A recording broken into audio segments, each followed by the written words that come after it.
Радиоактивтілік кездейсоқ жағдайда француз ғалымы Анри Беккерельмен ашылған.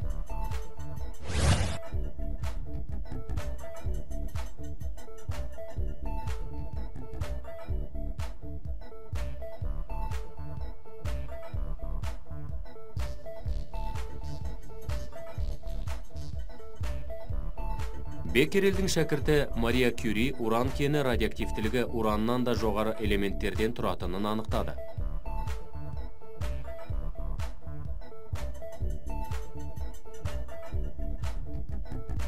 Ол күйеуі Пьер Кюримен бірге екі жаңа радиоактивті элементті бөліп алды. Ол элементтердің бірін өз отанының құрметіне полоний деп, ал екіншісін осы элементтен шығатын ерекше интенсивті сәулеленуге байланысты радий деп атаған.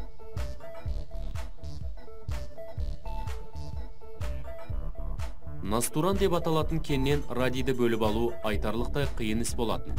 Настуранның 1 тоннасынан бар болғаны 100 миллиграмм радий хлорид алынған.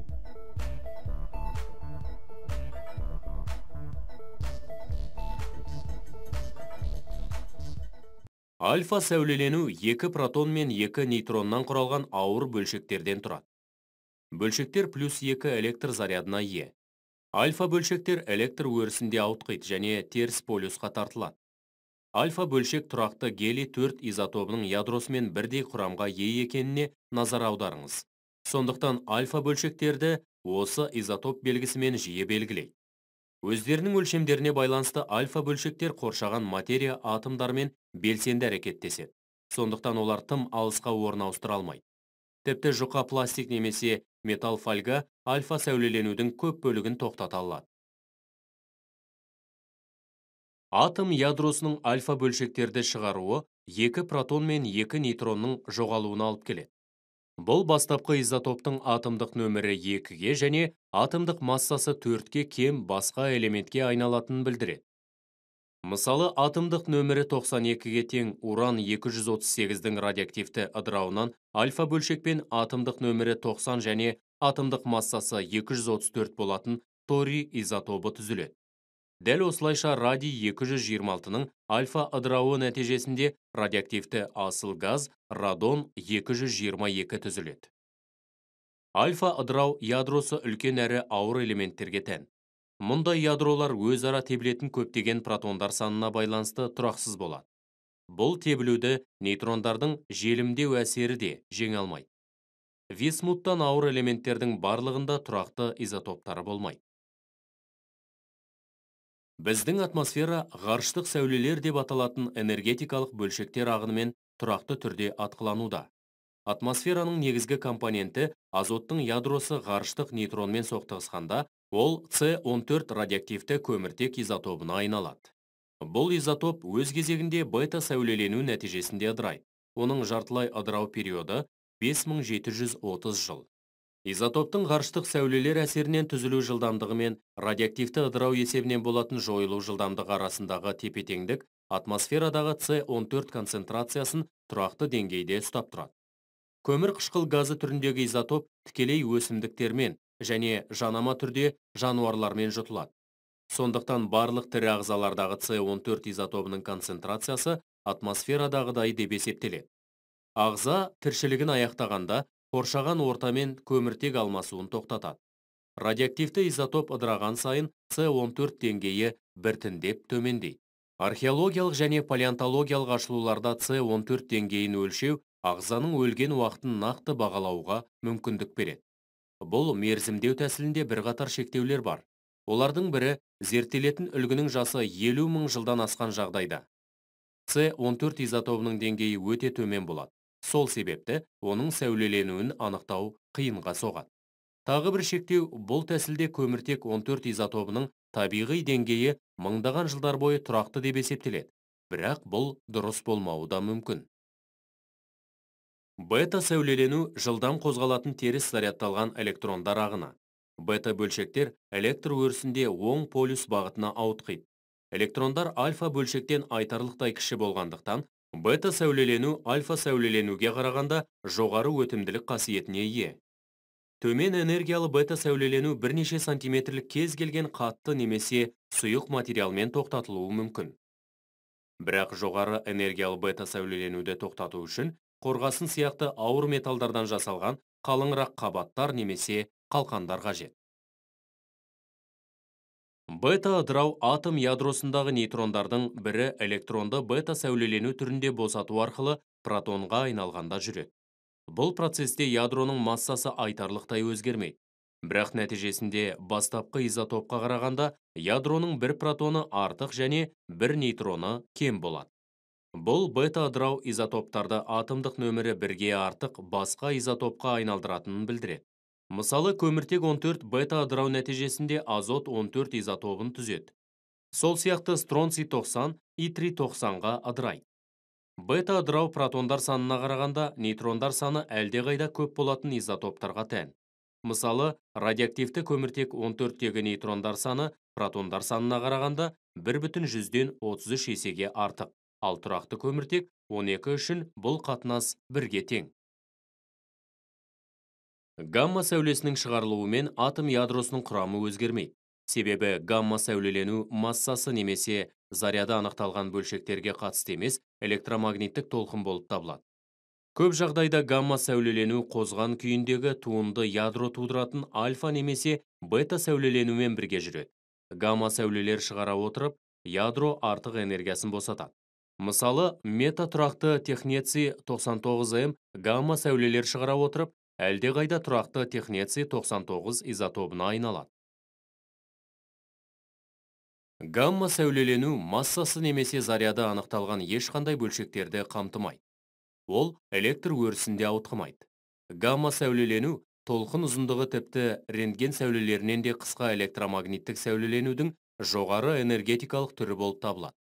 Жоғары энергиялы гамма сәулелердің өтімділік қабілеті аса күшті. Оларды қалың қорғасын қабаты немесе одан да қалыңырақ бетон қабырғалары ғана тоқтатуы мүмкін.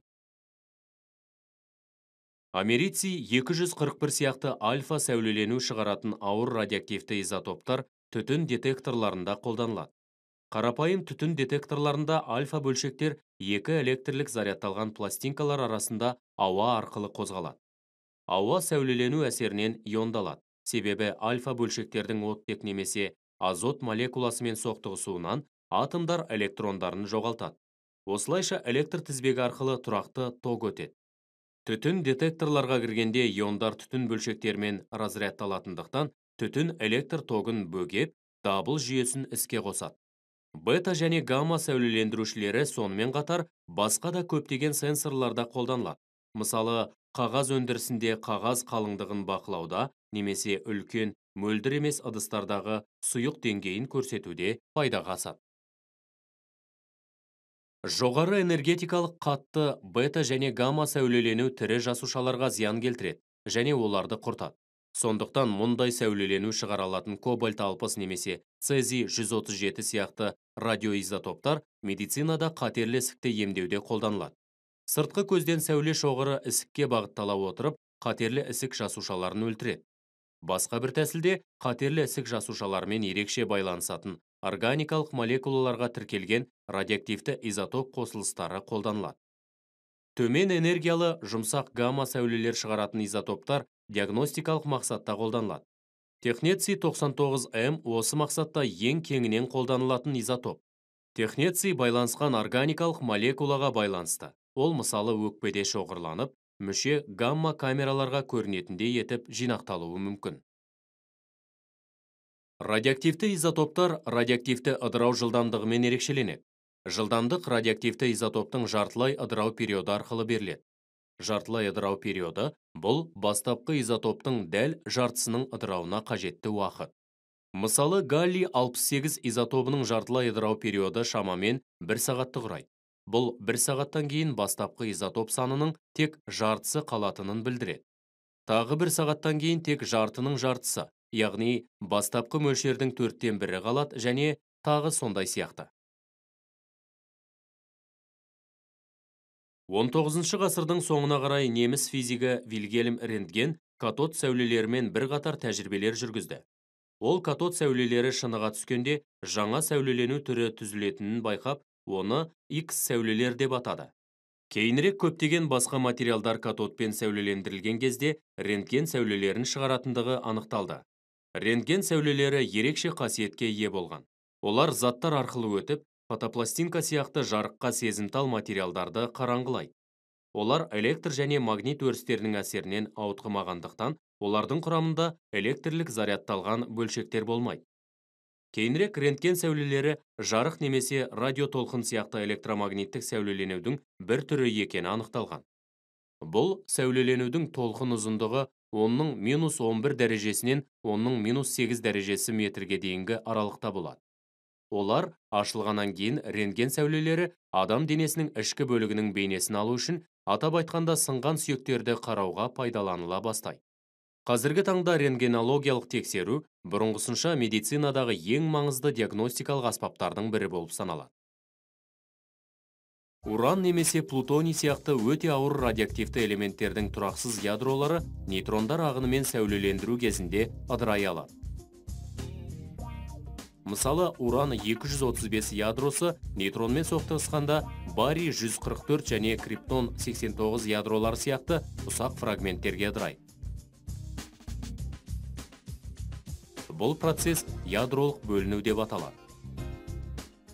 Ядроның бөлінуі кезінде көп мөлшерде энергия бөлінеді. Әрбір бөліну барысында нейтрондар түзіліп, олар басқа уран ядроларының әрі қарай бөлінуіне әкеле алатынын ескеріңіз. Бұл тізбектік реакция өз кезегінде электр энергиясын өндіретін бу турбинасын іске қосу үшін энергия ретінде қолданылады. Қазіргі таңда жаһандық энергияның шамамен 6% атом электр станцияларында өндіріледі.